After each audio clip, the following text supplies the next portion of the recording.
Hello, I'm the real-life fake wizard. Your computer parts are never going to be affordable again, and I mean in a very specific, provable, backed by data kind of way. See, the companies that make RAM and SSDs and video cards, the people who make the parts inside your computer have discovered two things that are terrible for us. They discovered that they don't need you anymore, that's number one, and they discovered that you're willing to pay more for the same thing. And once corporations learn that, there's little to no going back to normal. Whatever new normal is on the horizon is going to be a lot more expensive for us.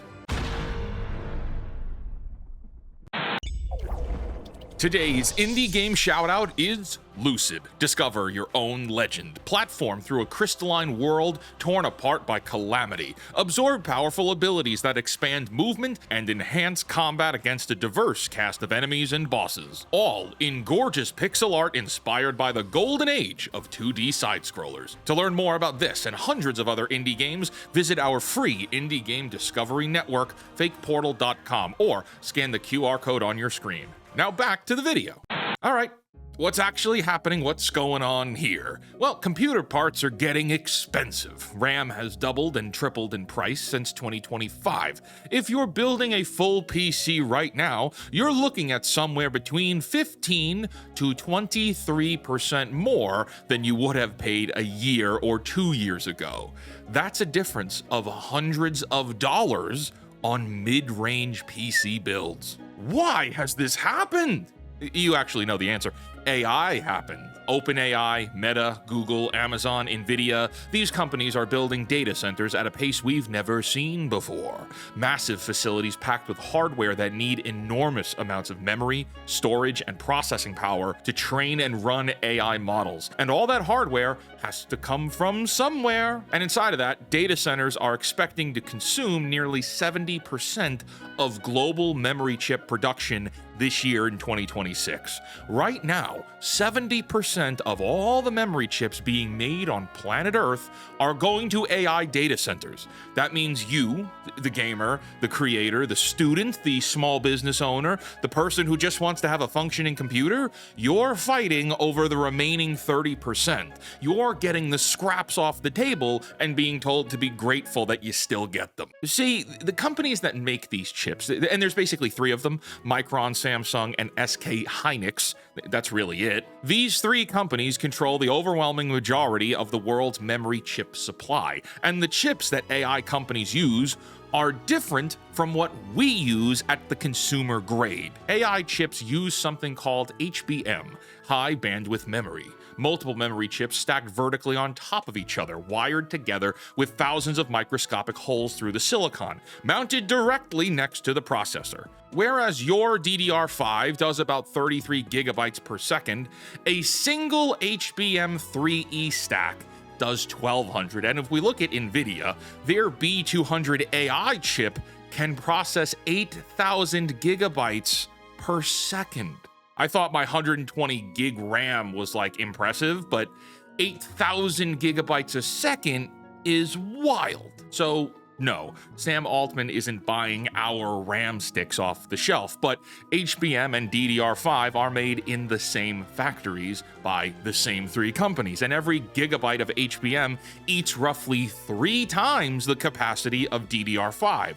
So every time they make a batch of AI memory, that's 3 batches of our memory that doesn't exist. Now here's what's crazy about that. HBM only accounts for 8% of total DRAM output, but it generates over 30% of the revenue.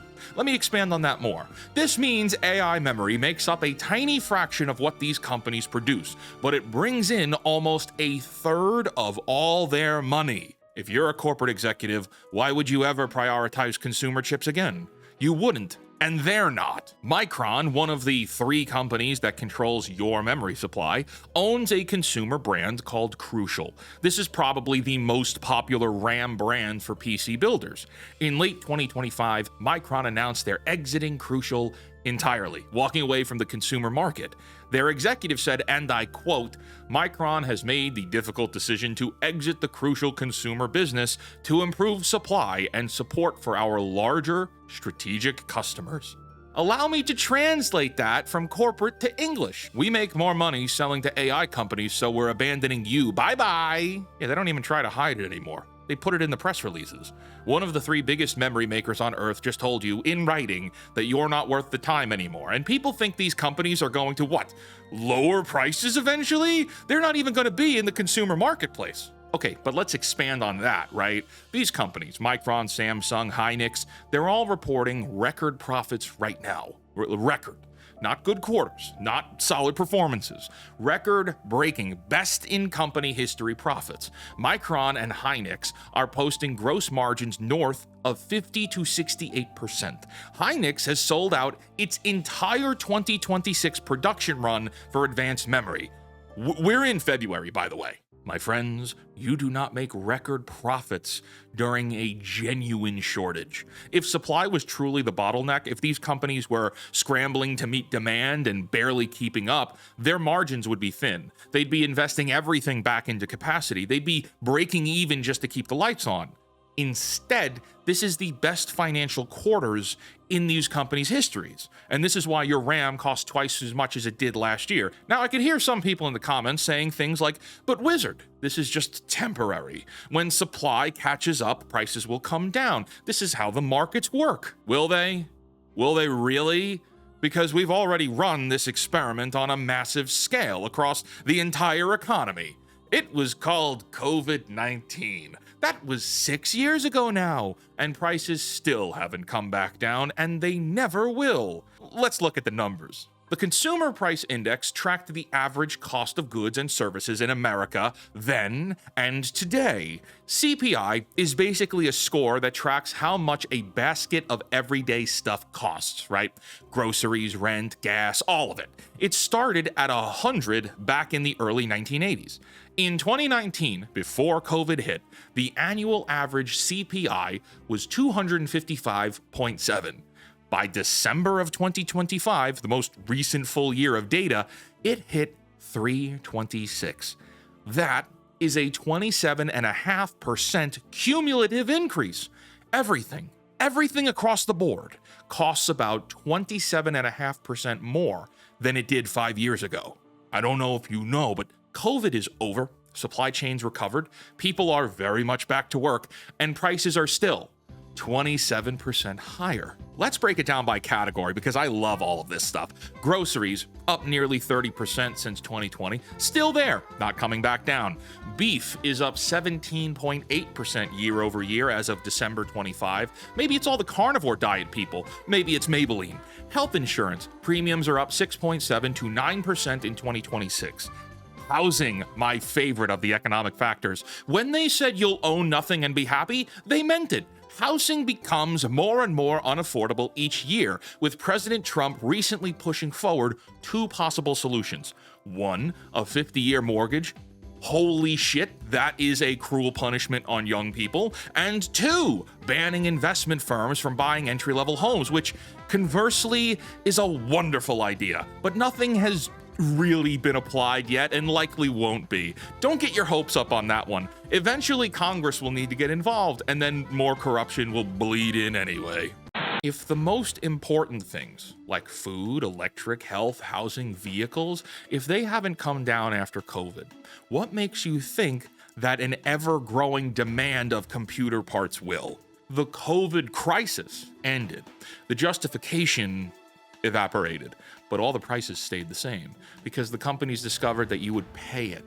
And once you prove that, once you pay for the goods at higher prices, why would they ever charge less? You've proved you're willing to pay more. Yeah, and this is a concept in economics called downward price stickiness, and it's a fancy term for a really simple concept.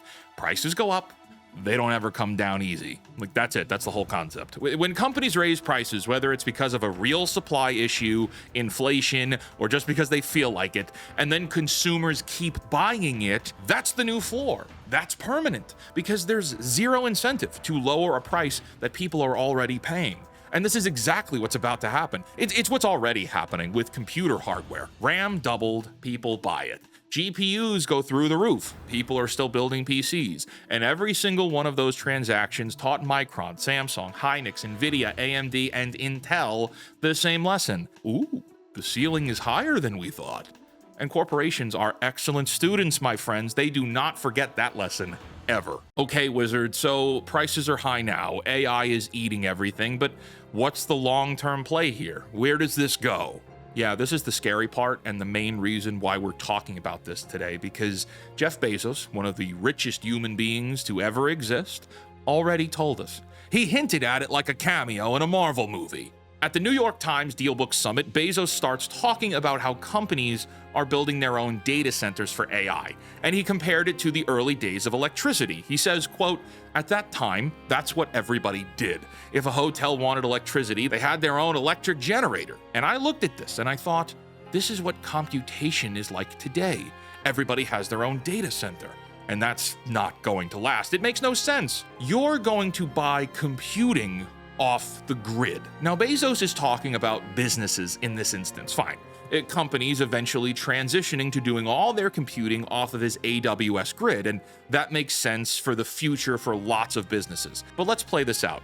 Let's extend that logic to consumers, to you and me, because the math is already heading in that direction. Your PC parts get more and more expensive every year, because AI demand never stops growing and manufacturers have zero incentive to make consumer hardware affordable again. Building a decent gaming PC or workstation goes from being accessible to being a luxury. And then what?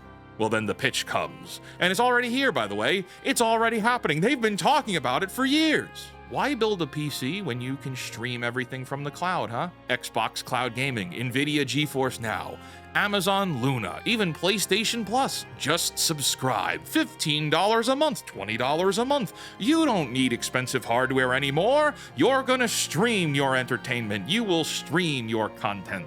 We're going from owning computing power to renting it monthly from Amazon, from Microsoft, from Google, likely forever.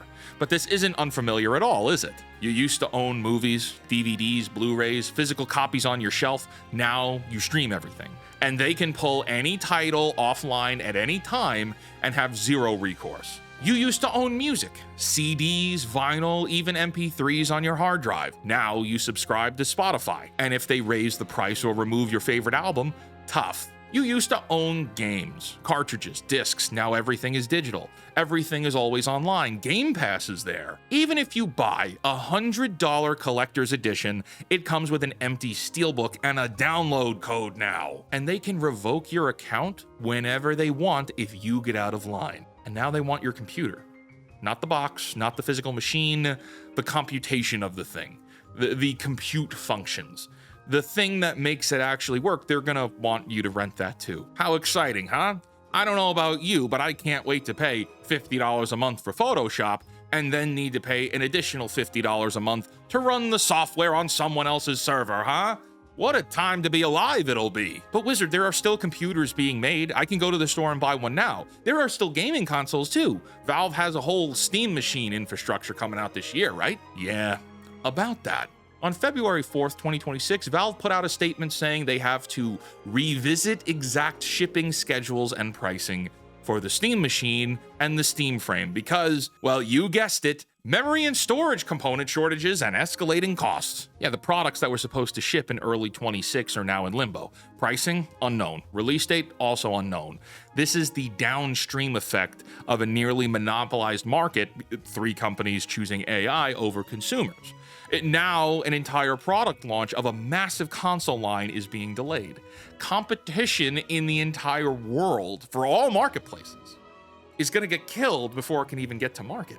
So what do we do with this information today, right? Like Bezos's computing grid model, that isn't here yet. It's going to be a long time before we get there. The ISPs would not be able to handle anything like that right now. So what do we do? What are we supposed to do? I don't have all the answers on this, but I'll tell you what we won't do.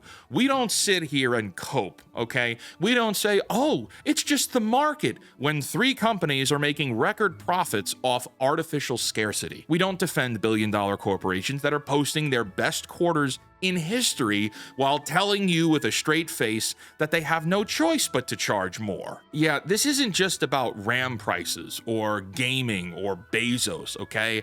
We're really talking about the slow, deliberate erosion of ownership across every single industry: entertainment, music, gaming, software, and now, very soon, your hardware. The pattern is the same every single time. Make it expensive to own, make it easy to rent. And once you're renting, you're trapped because the landlord sets the price and you don't get a vote. But it only works if you let it work. My friends, capitalism, yeah, that's a charged word, is a two-sided relationship. They set the price, but you decide whether you pay it or not. That's your power. That's your part in this. That's the one thing they can't take from you: your ability to say no. So for right now, build smart.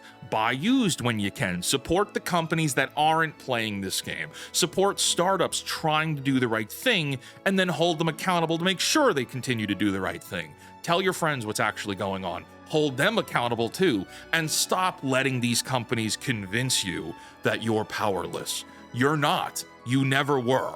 But if we don't get involved, if we don't encourage people to be aware of what's going on, if we ourselves do nothing, then eventually we will be powerless. It's on all of us. So until next time, create, innovate, and inspire others to do so as well. And for the love of God, cancel Disney Plus.